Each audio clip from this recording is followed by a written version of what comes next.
तो मेरे को कुछ कमेंट्स आ रहे हैं यहाँ पे। आई थिंक पॉलिटी कैसा लग रहा है आप लोग को? पेपर देख के आप लोग ने देखा होगा। What is the general feel of polity? क्या लगा आप लोग को देख के पॉलिटी के पेपर के बारे में? Easy, moderate, unconventional? कैसा रहा पॉलिटी? यूपीएससी अनप्रिडिक्टेबल कमीशन की तरह उन्होंने अनप्रिडिक्टेबल पेपर दे दिया।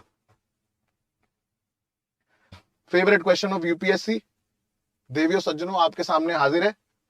राइट टू प्रिवेसी, निजता का अधिकार संरक्षित है। अनुच्छेद 15, 19, 21, 29। बताओ भाई, आंसर बताओ फटाफट, जल्दी फटाफट जल्दी से आंसर बताइए। प्रिवेसी सर इतनी बार आ गया। जजमेंट का नाम के.एस. पुत्तस्वामी। मेंस में भी आ गया, पिछले साल भी आ गया, उसके बाद भी आ गया, केरला हाईकोर्ट ने भी बोल दिया। सी आंसर सीधे फटाफट, कुछ सोचना नहीं इसमें, आगे बढ़ते हैं।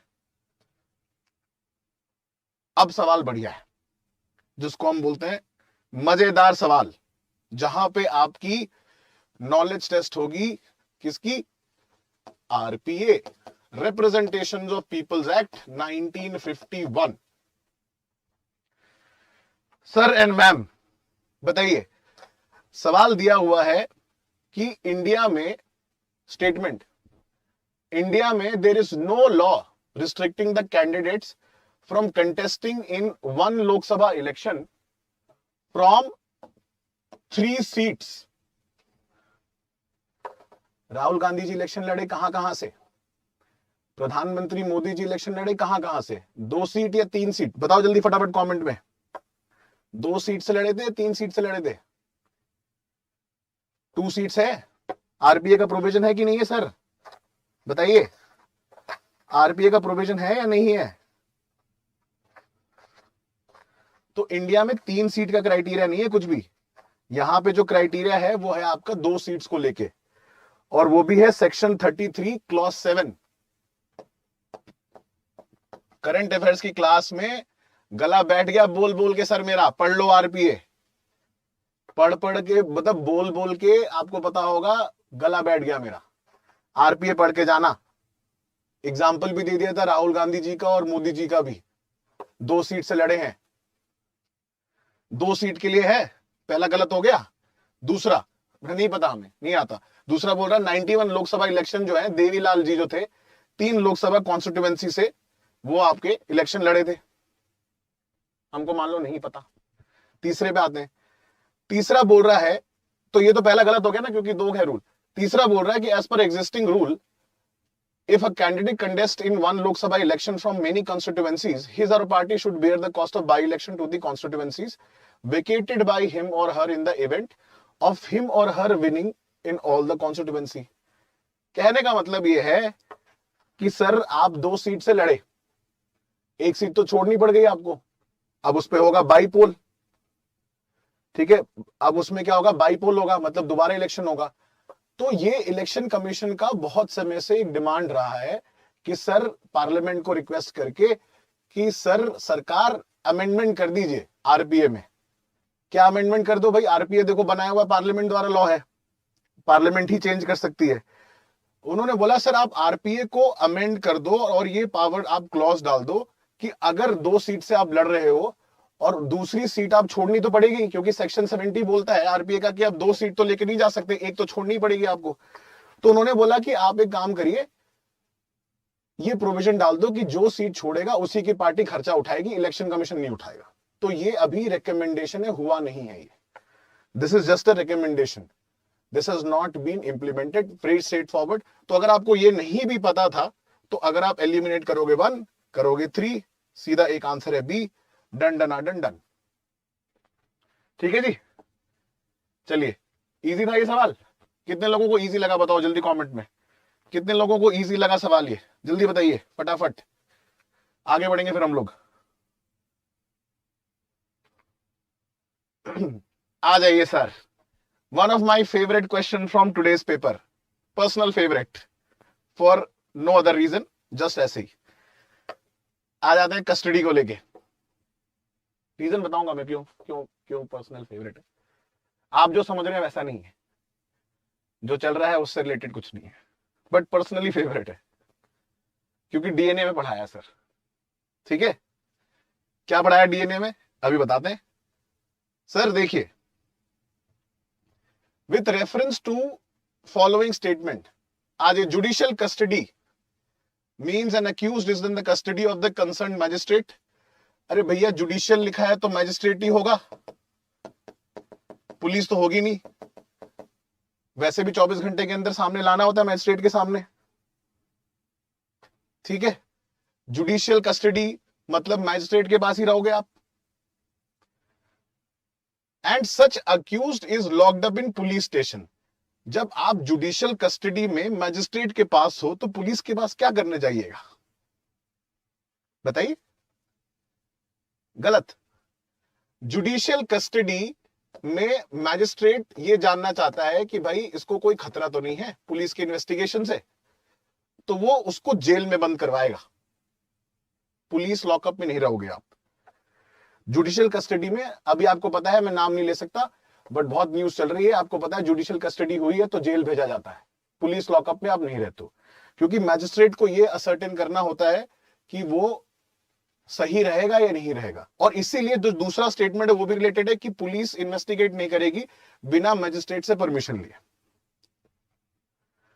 बिना परमिशन लिए मैजिस्ट्रेट से पुलिस इन्वेस्टिगेट नहीं कर सकती। तो दूसरा स्टेटमेंट पढ़ेंगे, न्यायिक हिरासत के दौरान मामले के प्रभारी पुलिस अधिकारी इन्वेस्टिगेटिंग ऑफिसर न्यायालय की अनुमति के बिना संदिग्ध व्यक्ति से पूछताछ नहीं कर सकते। ऑब्वियस सी बात है। पुलिस कस्टडी पुलिस क्यों मांगती है? सर हमारे पास दे दो, हम निकलवा लेंगे पूछ के। मैं से बोले नहीं भाई, हम अभी हमारे पास ही रहने दो, तुमको आना हो पूछने के लिए हमसे पूछ लेना, सामने पूछ के वार्तालाप हो जाएगा। ठीक है, और सामने ही कर लेना जो भी पूछताछ करनी है, अलग से नहीं ले जाना है, अलग से नहीं ले जाना है, पुलिस कस्टडी में नहीं जाओगे आप। ठीक है, तो दूसरा स्टेटमेंट जो है आपका ये बोल रहा है कि पुलिस ऑफिसर जो है उसको अलाउ नहीं किया जाएगा इंटोग्रेट करने के लिए। बिल्कुल सही बात है, बट पहला गलत है क्योंकि जुडिशियल कस्टडी में आप जेल में जाते हो।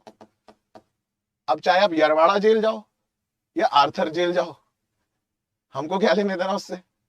बात तो सही है, आपके कर में मत हो, भुक्तभोगी आप हो। जैसे जो लोग नहीं पढ़ के गए थे भुक्तभोगी भी आप ही हो।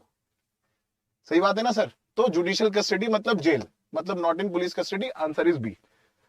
सीधा उठाया हुआ क्वेश्चन फ्रॉम करंट अफेयर्स, सीधा फ्रॉम करंट अफेयर्स, बात ही खत्म। चलो जी सर, आगे बढ़ते हैं, आ जाते हैं अगले सवाल पे।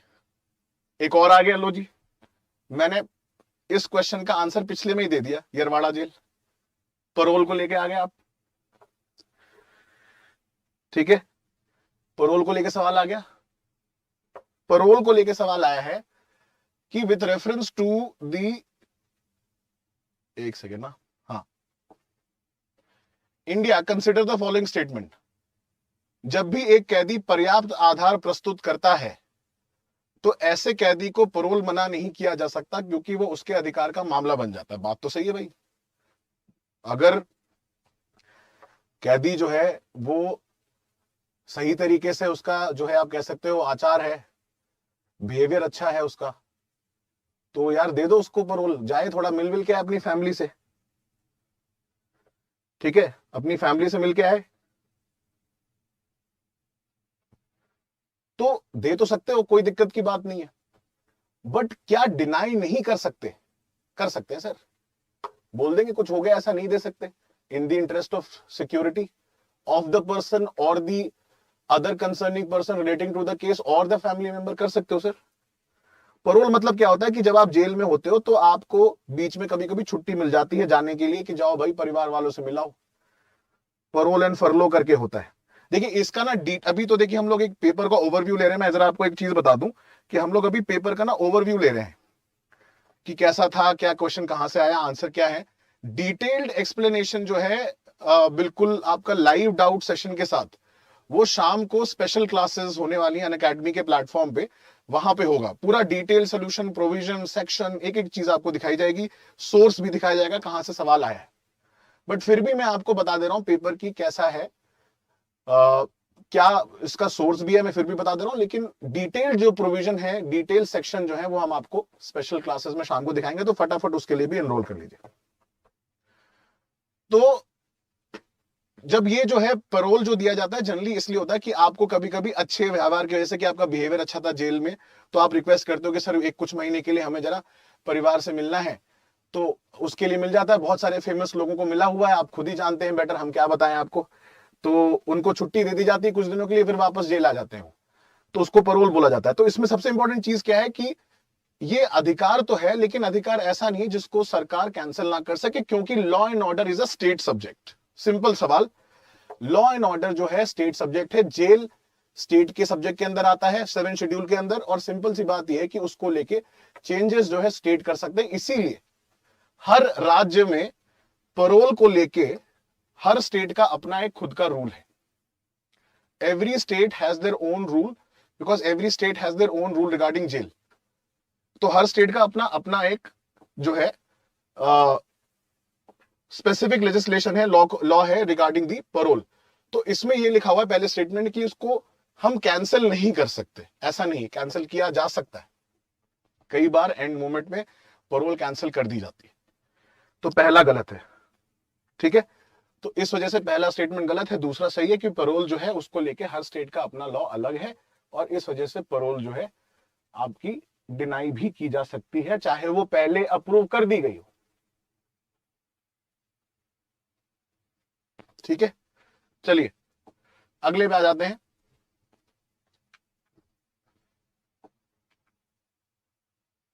बढ़िया सवाल, बताइए जी क्या आंसर लग रहा है आपको। सवाल यह है कि नेशनल लेवल पे कौन सी मिनिस्ट्री जो है वो नोडल एजेंसी है to ensure the effective implementation of scheduled tribes and other traditional forest dwellers recognition of forest right act 2006। सवाल पॉलिटी का है लेकिन लिंक्ड एनवायरमेंट से भी है। अब इसमें बहुत सारे लोगों को कुछ और भी लग सकता है, क्या आंसर है लगता है आपको, दिख तो रहा है वैसे आपको, जस्टिफिकेशन क्या है उसका। बोल रहा है भाई एफआरए इंप्लीमेंट कौन करता है, फॉरेस्ट राइट एक्ट।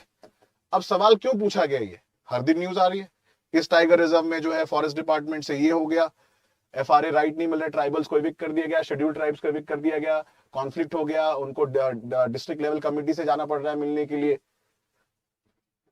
तो इसमें जो लोग गलती कर सकते हैं जल्दबाजी में, फर्स्ट रीडिंग में गलती हो सकती है कि जल्दबाजी में आप ये लगा सकते हो कि ministry of environment and forest है, जो बहुत चालाकी से यूपीएससी ने पहले ऑप्शन दे रखा है। देखते ही लोग अरे ये तो एफआरए हो गया, हो जाएगा वहीं पे। डी है answer, tribal affairs ministry nodal ministry है। ट्राइबल जो है मिनिस्ट्री है आपकी जनजातीय कार्य मंत्रालय, ना कि पर्यावरण वन और जलवायु परिवर्तन मंत्रालय नहीं है एफआरए 2006 के लिए, ट्राइबल वेलफेयर है ना। तो इसमें जल्दबाजी में सवाल गलत कर सकते हो आप कि भाई आपको लगा अरे ये तो ए सही है बस टिक कर दिया। जल्दबाजी में कुछ लोगों का मैं गारंटी दे सकता हूं गलत हुआ होगा ये बहुत सारे, क्योंकि किस कॉन्टेक्स्ट में हम पढ़ रहे हैं इसको, ये भी एक गलत मतलब आप कह सकते हो तरीका है। हम लोग उसको हमेशा एनवायरमेंट के प्रोटेक्शन में देखते हैं, तो हम ये भूल जाते हैं उसके लीगल प्रोविजंस क्या, ठीक है। तो ग्रामीण विकास के अंदर तो बिल्कुल ही नहीं आएगा, पंचायती राज में भी नहीं आता। पंचायती राज में जो लेना देना है वो आपको पता होगा, that is PESA, panchayat extension to scheduled areas. जो लोग पीसा समझ के एफआरए करके आए हैं वो आप खुद जानते हैं। जो लोग सी आंसर बता रहे हैं, सी क्यों नहीं है, क्योंकि वो पीसा है और पीसा ने लोगों को पीसा है इस पेपर में, तो इसलिए गलती हो गई, ठीक है। चलिए डी है आंसर इसका। अब अगले पे आ जाते हैं, विच of the following in Indian polity is an essential feature that indicates federal character. भारतीय राज व्यवस्था में निम्नलिखित में से कौन सी अनिवार्य विशेषता है जो ये दर्शाती है कि उसका स्वरूप संघीय है, संघीय ढांचा है, फेडरल कैरेक्टरिस्टिक है। बार बार बार बार बार बार सवाल आया है इसके ऊपर। संघीय ढांचा फेडरल कैरेक्टर पूछ रहा है, फेडरल एंड यूनिटरी कैरेक्टर आप तो देखिए बुक से पढ़ सकते थे, ये क्वेश्चन डायरेक्ट था, सीधा सीधा आंसर है इसका ए। फिर भी एक ऑप्शन देख लेते हैं इसके कि भाई independence of judiciary is safe guarded. बात तो ये इंडिपेंडेंट जुडिशरी होनी चाहिए, उनकी सेफगार्ड होना चाहिए उनको प्रोटेक्ट करने के लिए। न्यायपालिका की स्वतंत्रता सुरक्षित है कि नहीं?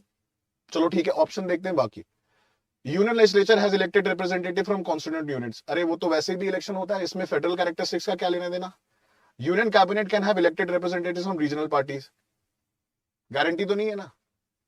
The fundamental rights are enforceable by courts of law, इसमें से कोई सा भी ऐसा ऑप्शन नहीं है जो ये बता दे कि फेडरल कैरेक्टरिस्टिक्स को जस्टिफाई कर रहा हूं। सीधा सीधा स्टेटमेंट था इंडिपेंडेंट जुडिशरी,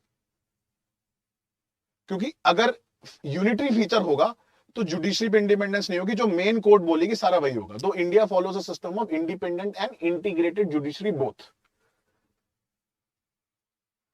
सीधे सीधे आंसर मिल गया। ये सवाल ऐसा था कि इसमें ए को देखते ही लग जाएगा आंसर है, बाकी तीन इतने कॉम्प्लिकेटेड है कि पढ़ोगे भी तो समझ में आ जाएगा है ही नहीं। ठीक है, चलिए अगले सवाल पे चलते हैं। ये सवाल टिपिकल पॉलिटिकल साइंस वाला, डेफिनेशन ऑफ अ स्टेट।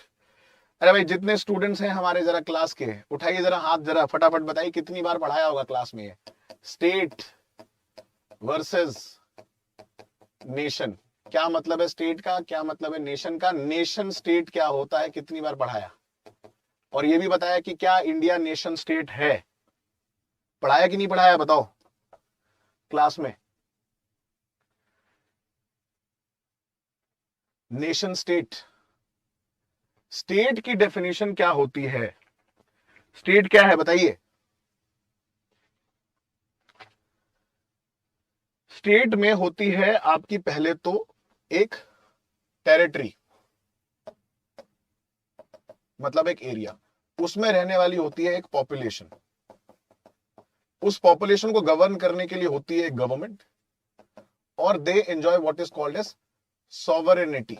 ये चार एलिमेंट होते हैं किसी भी स्टेट के।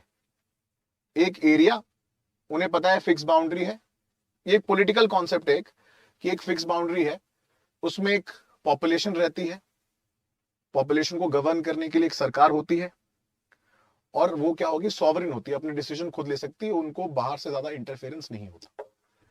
अब ऑप्शन देख लेते हैं। A community of person permanently occupying a definite territorial independent of external territory, independent of external control, मतलब सॉवरेनिटी हो गया, टेरिटरी हो गया, पीपल हो गया, गवर्नमेंट हो गया, सेटिस्फाई हो गया, ये आंसर आ गया। बट हमारा काम तो बाकी ऑप्शन भी देखने हैं ना, ये तो दिख ही गया हमें आंसर, देखने तो बाकी भी हैं। अब politically organized people of definite territory possessing authority to govern them, maintain law and order and protect natural and safeguard their means of sustenance। ये means of sustenance की गारंटी नहीं है, and maintain law and order जो है वो ठीक है, government का काम है, बट politically organized people का कोई लॉजिक यहाँ पे नहीं फिट बैठता। थर्ड बोलता है number of person who have been living in a definite territory for a very long time, कोई गारंटी नहीं है स्टेट की, बहुत सारे लोग बहुत सारे सदियों से रह रहे हैं किसी एरिया में, स्टेट थोड़ी बन जाएंगे। A society permanently living in a definite territory with a central authority and executive responsible to the central authority and independent judiciary। Federalism की कुछ कुछ कैरेक्टरिस्टिक्स दिखा दी हैं, स्टेट की डेफिनेट डेफिनेशन नहीं। जो स्टेट है आर्टिकल 12 में वो अलग है, वो गवर्नमेंट से ही रिलेट करता है, बट यहाँ पे जो डेफिनेशन है वो पॉलिटिकल साइंस बेस्ड डेफिनेशन है स्टेट की, कि स्टेट का मतलब क्या होता है। मैंने आपको बता दिया चार एलिमेंट होते हैं, टेरिटरी, उसमें रहने वाली पॉपुलेशन, उसकी एक गवर्नमेंट, और वो पूरा जो है सॉवरेनिटी एंजॉय करती है कि अपने डिसीजन वो खुद ले सकती है। सीधा सवाल, provided you have studied it like this. ऐसे क्वेश्चनों के लिए ना एनसीईआरटी बड़ी सही किताब है, specially democratic politics and constitution at work. ठीक है, सो ए इज द आंसर। आगे बढ़ते हैं इस पे।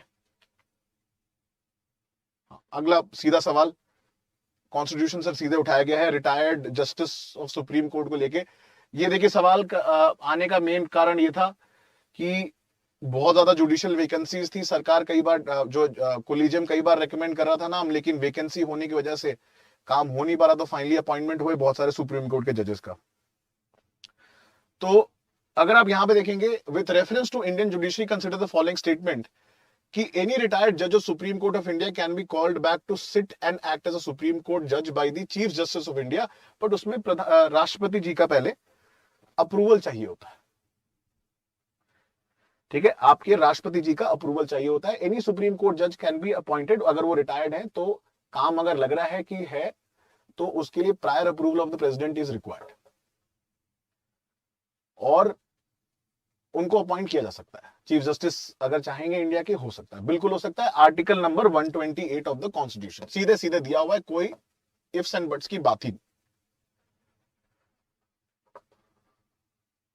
दूसरा सवाल इंटरेस्टिंग है, दूसरा statement basically, a high court in India has the power to review its own judgement as the supreme court does. आपको पता है supreme court is a court of record, लिखा हुआ है कॉन्स्टिट्यूशन में, हाई कोर्ट के लिए भी लिखा हुआ है।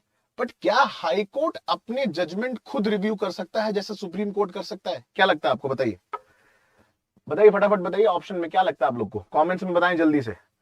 क्या कोई हाई कोर्ट अपने जजमेंट खुद रिव्यू कर सकता है?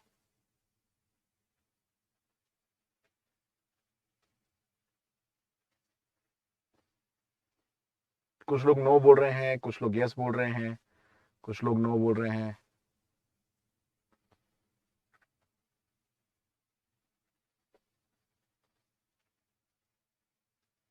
ये ऑप्शन सही है। क्यों?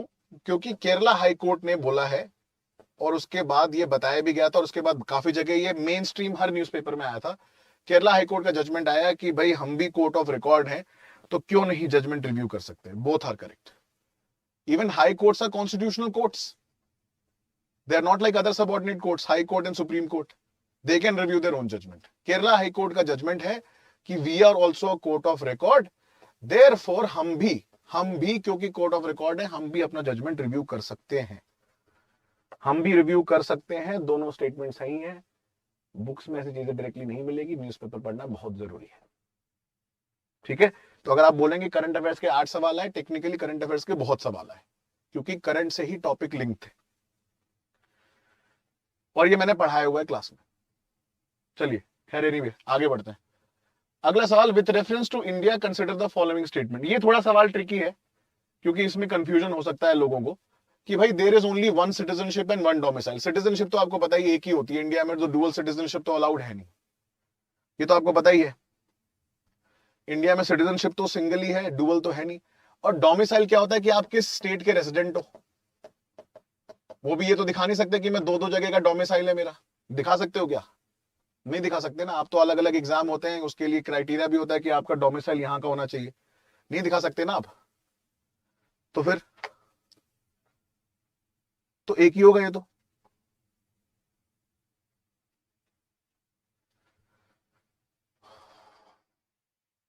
तो पहला तो सही है। दूसरा बोल रहा है citizen by birth only can become the head of the state. क्या है ऐसा इंडिया में कि कोई भी आदमी, जो व्यक्ति जो नेचुरली बॉर्न हुआ हो, पैदा हुआ हो, सिर्फ वही राष्ट्रपति बन सकता है इंडिया में? ऐसा है? ऐसा नहीं है। अगर आप रूल जाके पढ़ेंगे एलिजिबिलिटी, उसमें लिखा हुआ है कि अ सिटीजन ऑफ इंडिया। अब सिटीजन बाय बर्थ हो, सिटीजन बाय नेचुरलाइजेशन हो, सिटीजन बाय रजिस्ट्रेशन हो, ये मैटर नहीं करता। As long as you are citizen of India you are eligible, क्योंकि लिखा हुआ है साफ साफ संविधान के अंदर, कॉन्स्टिट्यूशन में, रूल्स में लिखा हुआ है। ये जो क्राइटेरिया है ना, ये क्यों, ये सवाल क्यों आया मैं बताऊं आपको। ये यूएस में कंट्रोवर्सी हुई थी बराक ओबामा साहब के टाइम पे, और काफी कंट्रोवर्सी रहती है कि यूएस में जो प्रेसिडेंट होते हैं they should be naturally born citizens, मतलब वहां पैदा हुए होने चाहिए, नेचुरल बॉर्न पेरेंट्स के होने चाहिए वहां से। रजिस्ट्रेशन का कोई क्राइटेरिया नहीं है वहां पे। अगर आपको अमेरिका का राष्ट्रपति बनना है तो आपको नेचुरल बॉर्न सिटीजन होना पड़ेगा। इस वजह से यहां पे कंफ्यूज करने के लिए यूपीएससी ने डाला इसको। ये इंडिया के लिए नहीं है, तो दूसरा गलत हो गया आपका। नाउ फॉरेनर वंस ग्रांटेड, किसी भी विदेशी नागरिक को अगर एक बार नागरिकता दे दी गई है, किसी भी परिस्थिति मतलब कंडीशन में उससे वंचित नहीं किया जा सकता, मतलब उससे आप सिटीजनशिप नहीं ले सकते वापस, ऐसा नहीं है। फॉरेनर है, क्राइम कमिट कर दिया, सिटीजनशिप को निकालने का, revocation of termination of citizenship का क्लॉज साफ साफ दिया हुआ आपके कॉन्स्टिट्यूशन में। सिटीजनशिप जो एक्ट है 1955 में, उसमें दिया हुआ है, बिल्कुल ले सकते हैं वापस। हटाओ इसको, खत्म, गेम खत्म, पैसा हजम। एक हो गया आंसर, सीधे सीधे हो गया कि नहीं हो गया सर बताओ? ठीक है, चलिए, तो एक क्वेश्चन आपका ये वाला हो गया, अगले पे बढ़ते हैं हम लोग। आप, ये भी सवाल बड़ा इंटरेस्टिंग है, वैसे तो इजी है लेकिन इसमें कंफ्यूजन हो सकता है कि under the Indian constitution concentration of wealth, जमा पूंजी, ठीक है, धन का केंद्रीकरण करना, बहुत अमीर हो जाए, you know the haves and the have nots, Marxism की फिलॉसफी है। किसमें आएगा मार्क्सिज्म थ्योरी? बता दो आंसर फटाफट, अभी देखने की जरूरत ही नहीं है। Directive principle of state policy का वायलेशन है? अरे मैं आपको आंसर बता दे रहा हूं आर्टिकल के साथ। 39 बीएनसी के लिए लिखा हुआ है कि अगर 39 बीएनसी इंप्लीमेंट करोगे तो 14 और 19 का वायलेशन नहीं माना जाएगा। कितनी बार बताया आपको ये चीज, बताओ? 39 बीएनसी जब भी इंप्लीमेंट होगा, जब भी ऐसी कोई directive principle of state policy जो इंप्लीमेंट की जाएगी जो कॉन्सेंट्रेशन ऑफ वेल्थ के खिलाफ होगी, वो इक्वालिटी और फ्रीडम का वायलेशन नहीं माना जाएगा, क्योंकि ये डीपीएसपी फंडामेंटल राइट के ऊपर मानी जाएगी। बताया कि नहीं बताया? Directive principle of state policy B, सीधे आंसर। क्योंकि जनरली फंडामेंटल राइट जो है आपकी ऊपर मानी जाती है डीपीएसपी के, लेकिन ये डीपीएसपी ऐसी जो फंडामेंटल राइट के ऊपर है। सीधा सीधा आंसर है। चलिए अगले पे आते हैं। Now which of the following is the position of right to property in India? अब इसको लेके सवाल क्यों आया? हिमाचल प्रदेश का केस आया था प्रॉपर्टी को लेके, और प्रॉपर्टी को लेके ये भी बोला गया कि प्रॉपर्टी ना ही सिर्फ पहले फंडामेंटल राइट हुआ करती थी, बट अब प्रॉपर्टी क्या है? कॉन्स्टिट्यूशनल राइट है। यूपीएससी के लिए तो बहुत इजी हो जाता बनाना पेपर अगर कॉन्स्टिट्यूशनल राइट लिख देता, लेकिन वो तो स्मार्ट है।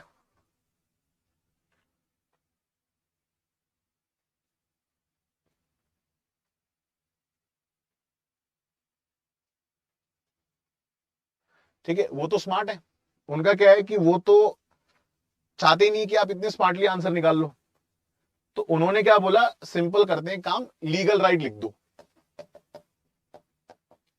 बट एक बात बताओ मुझे आप, अगर पॉलिटी की इतनी महारत है सबको, अगर पढ़ रहे हो ढंग से, क्या कॉन्स्टिट्यूशन आपका सुप्रीम लॉ नहीं है? वो भी तो लॉ ही है। कॉन्स्टिट्यूशन जो है वो भी तो सुप्रीम लॉ है।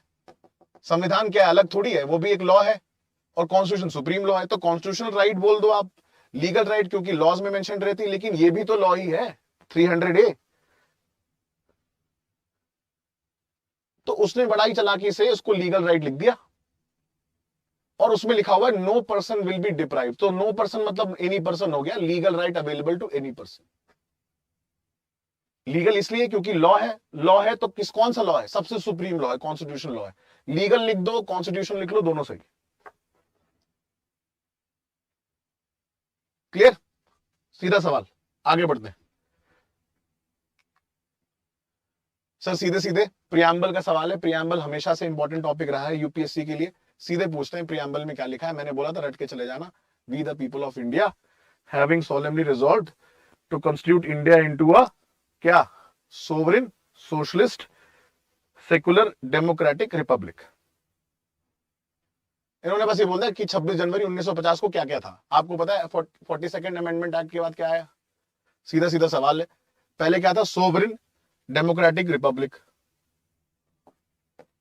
सेकुलर वर्ड और इंटेग्रिटी वर्ड आपको पता है बाद में ऐड हुआ। सेकुलर तो था ही नहीं पहले, तो है ही नहीं, सेकुलर है, आप हटाओ इसको, हटाओ इसको।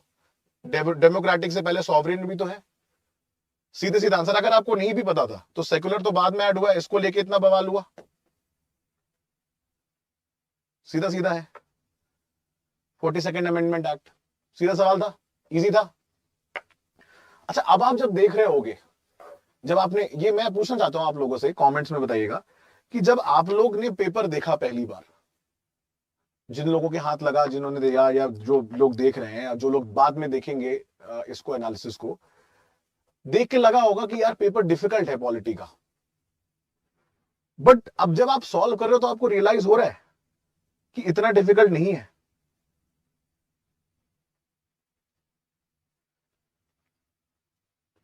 रियलाइज हो रहा है यार ये तो सीधा पेपर है। देख के ऐसी जबरदस्ती डर लग रहा था हमें तो पॉलिटी के पेपर में। हाँ मैं ये मान सकता हूं कि अनकन्वेंशनल है, जुडिशियल कस्टडी पूछ लिया, फरोल परोल पूछ लिया, फरलो पूछ लिया, और वो तो भाई देखो वो तो एक्सपेक्टेड है। मैंने बोला था 3 साल में पैटर्न चेंज होगा, देखो ट्रेंड चेंज हो गया है। और वो एक्सपेक्टेड क्यों है? क्योंकि वो चाहते हैं कि आप बुक से बाहर निकलो और चीजों को समझो। पर अब तो नहीं है इतना डिफिकल्ट। अगले सवाल पे पढ़ेंगे, कॉन्स्टिट्यूशनल सरकार क्या होती है। पहले दूसरे लेक्चर में पढ़ाया जाता है पॉलिटी के कि कॉन्स्टिट्यूशनल गवर्नमेंट क्या होती है। ऐसी रिप्रेजेंटेटिव गवर्नमेंट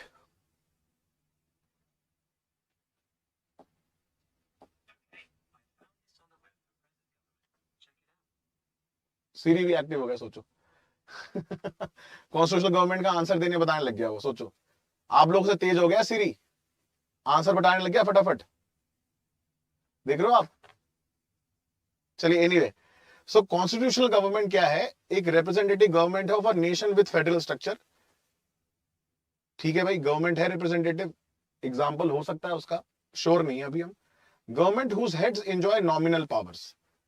ऐसा तो नहीं है भाई मोनार्की में अलग होती है रिपब्लिक का, वो तो रिपब्लिक और रिपब्लिक का कॉन्सेप्ट है। A government whose head enjoys real powers, तो नॉमिनल हेड और real head, this is the concept which is there in republic. A government limited by the terms of the constitution. ऐसी सरकार जिसका role, control जो है वो रहेगा किसके बेसिस पे? संविधान के बेसिस पे, जो संविधान की सीमाओं के हिसाब से परिबद्ध हो। क्योंकि अगर सरकार कुछ ऐसी पॉलिसी लाएगी जो फंडामेंटल राइट को वायलेट करे या सिटीजन्स के राइट थ्रेटन हो, चेक कौन करेगा सर? संविधान का रूल है। तो कॉन्स्टिट्यूशनल गवर्नमेंट बंधी हुई है संविधान से। सीधा सीधा सवाल है सर, इसमें इतना सोचने वाली बात नहीं है, सीधे है बिल्कुल। ठीक है, चलिए। बाकी आप लोग जैसे अभी पॉलिटी का सेशन चल रहा है, मैं आप लोगों को बता देता हूं कि ये शेयर करते रहिए, और क्योंकि अभी नेक्स्ट फैकल्टी आएंगे तो आपका ज्योग्राफी आने वाले हैं हमारे, और environment, science and tech and current affairs मैं ही लूंगा लास्ट में।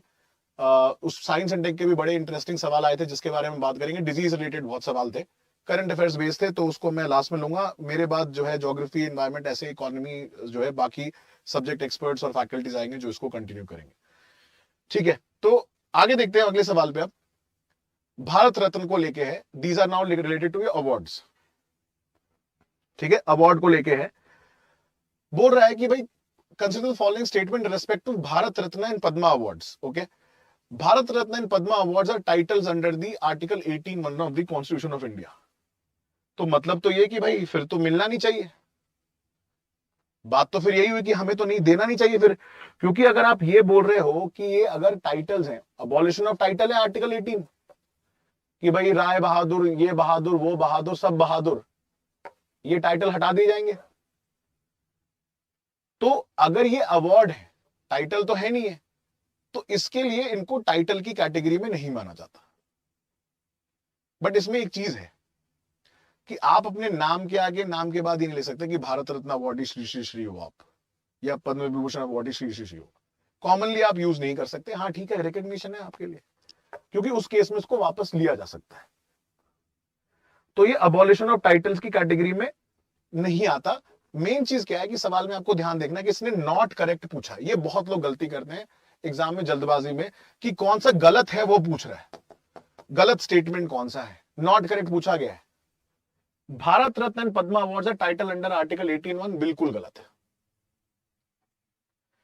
Padma awards which were instituted in there 1954 were suspended only once. नहीं जी, बहुत बार हुए, 2 बार से ज्यादा सस्पेंड हुए थे।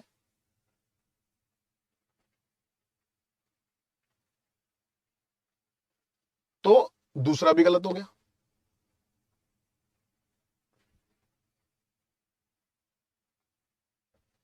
Now the number of Bharat Ratna award is restricted to a maximum of 5 in a particular year. आपने देखोगे भारत रत्न के लिए क्राइटेरिया रहता है। अब ये क्या, पद्मा अवार्ड्स, आप देखोगे कुछ मामले में पेपर तो बहुत कन्वेंशनल था, जैसे ये सवाल हो गया। स्पोर्ट्स को लेके भाई एंट्री हो गई है, स्पोर्ट्स को लेके सवाल आ रहे हैं, करंट अफेयर्स में हम बात करेंगे, लास्ट में चर्चा करेंगे। वर्ल्ड टेस्ट चैंपियनशिप और पूछ लिया, उसको लेके भी है।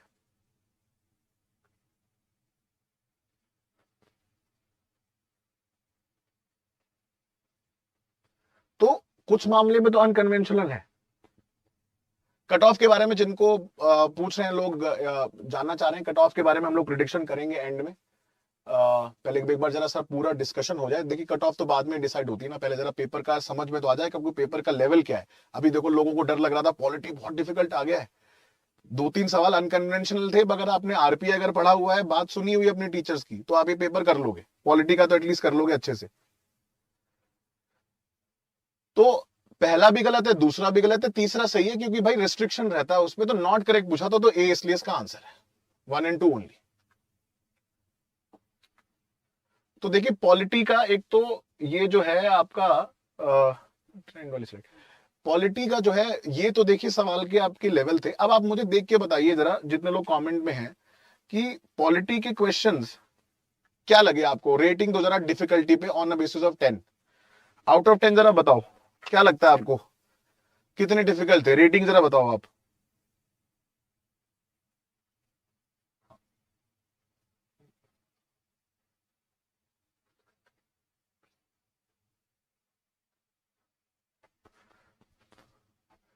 मतलब अगर डिफिकल्ट ज्यादा है तो बताइए भाई, डिफिकल्ट ज्यादा है तो डिफिकल्ट के लिए कर दीजिए कि भाई 7 है 8 है, ठीक है। मगर अगर आपको लगता है 1 आउट ऑफ 10 बताओ पॉलिटी के लिए बताओ, अब बाकी तो हम डिस्कस कर ही रहे हैं। आउट ऑफ 10 अगर बहुत डिफिकल्ट है तो बोलो भाई 6+, ज्यादा 6 से 7 के आसपास है, मीडियम है तो 5, इजी है तो 4। बताइए।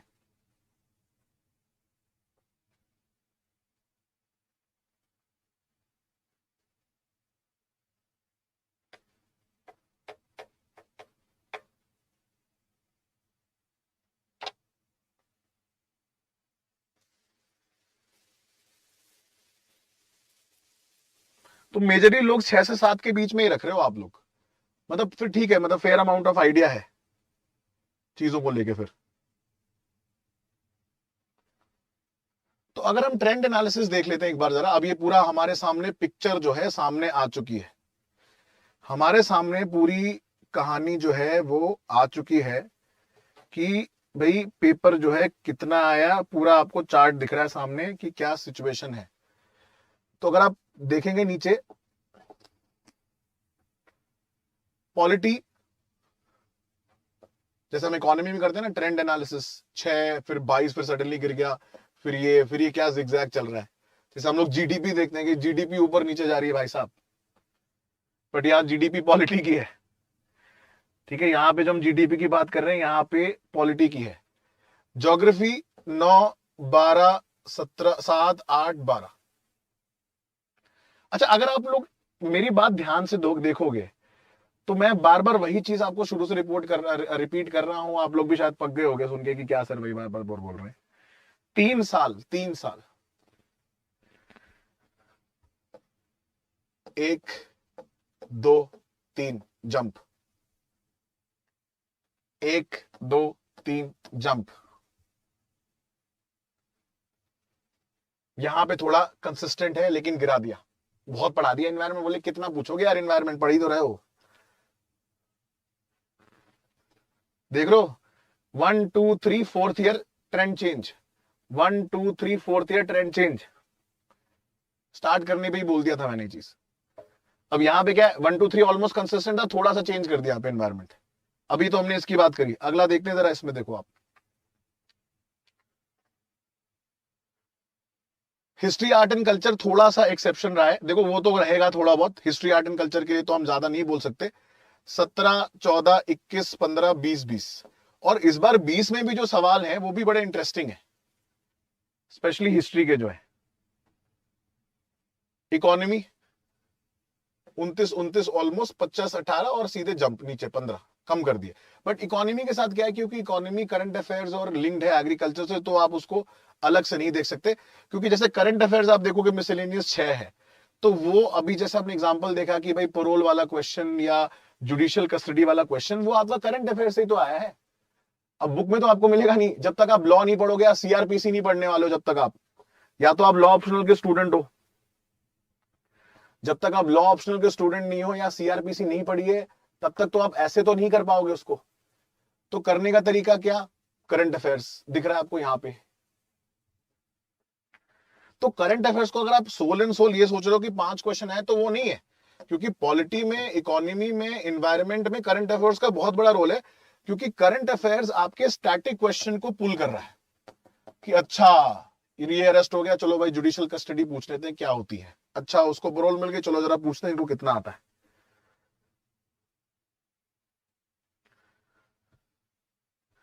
तो सवाल ये है कि अब जैसे अगर बहुत सारे लोग बोल रहे हैं सर स्ट्रैटेजी बता दो पॉलिटी की, सर देखिए स्ट्रैटेजी सर एंड मैम तो बड़ी सिंपल है कि बेस अपने क्लियर कर लो, बेसिक्स अपने क्लियर कर लो एनसीईआरटी से। सबसे